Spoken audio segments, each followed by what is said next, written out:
Hi, I'm Dr. Mary Steinman with the Department of Psychiatry, and I'm excited to present a project that I worked on with Dr. Catherine Moore, in which we developed and delivered a three-part team-based learning workshop series to faculty at the School of Dentistry in order to hopefully increase their knowledge, confidence, and actual implementation of TBL in their own education curriculum.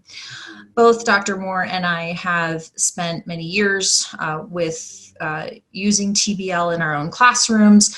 We've attended different training workshop series, which have been helpful, but for the average faculty member who has a lot of other responsibilities, physically going to a conference, which is usually at least one full day or multiple days of training, usually requiring registration fees and travel fees, can be very prohibitive with regard to time as well as finances. And so we wanted to use our experiences and develop a digestible three-part 90-minute per session workshop series to help faculty locally gain familiarity with this teaching modality.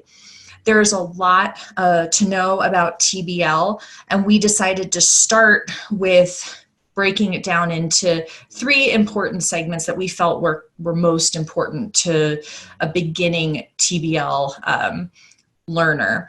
The first was an overview of the concept of TBL and the components of it as far as definitions and what TBL entails. The second was a question writing seminar in which we helped distinguish the differences in writing readiness assurance test questions, or RATs, and the in-person, more complicated group application exercises.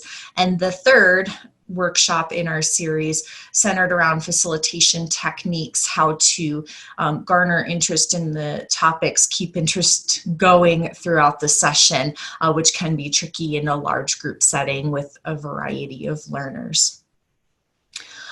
We received funding from the Academy of Health Science Educators to do this project, and Dr. Candice Chow helped us to write our assessment questions for faculty to assess our project.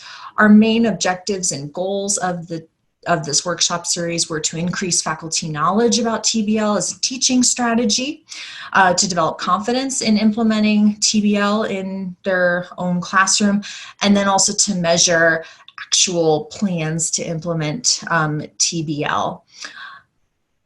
It's important to note that as we developed our workshop series, we wanted to not only passively teach people how to do TBL, we wanted them to actually experience the active learning component of this. And therefore, each of the sessions in our workshop series was done in TBL format, so that faculty participants could be on both sides of that TBL experience.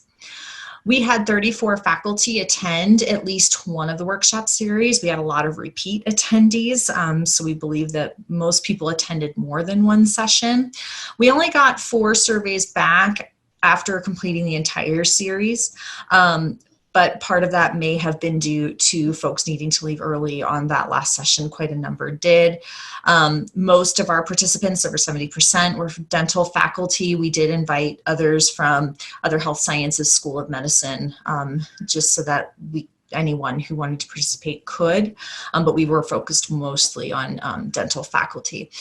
And we used Likert scoring to assess our metrics, including knowledge, confidence, and planned frequency of TBL implementation. In our results section, the bars in blue are our pre-series survey data.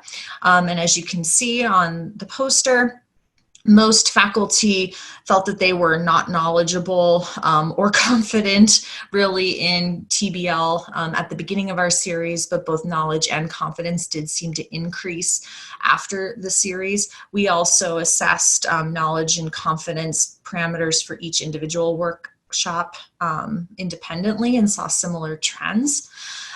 Most faculty had never implemented TBL at prior to this workshop series, but most had indicated at the end that they planned on using at least some components of TBL. Due to the COVID-19 pandemic, we did not get our originally planned survey data to show actual implementation, but we have actually heard from a few dental school faculty that they were already starting to make modifications to questions and introduce questions and more active learning content into some of their didactics. And a number also indicated that they were starting to work on TBL sessions. So this will be an area of future research for us as well. Thank you for your attention, and we're happy to answer any questions. Just feel free to reach out to us.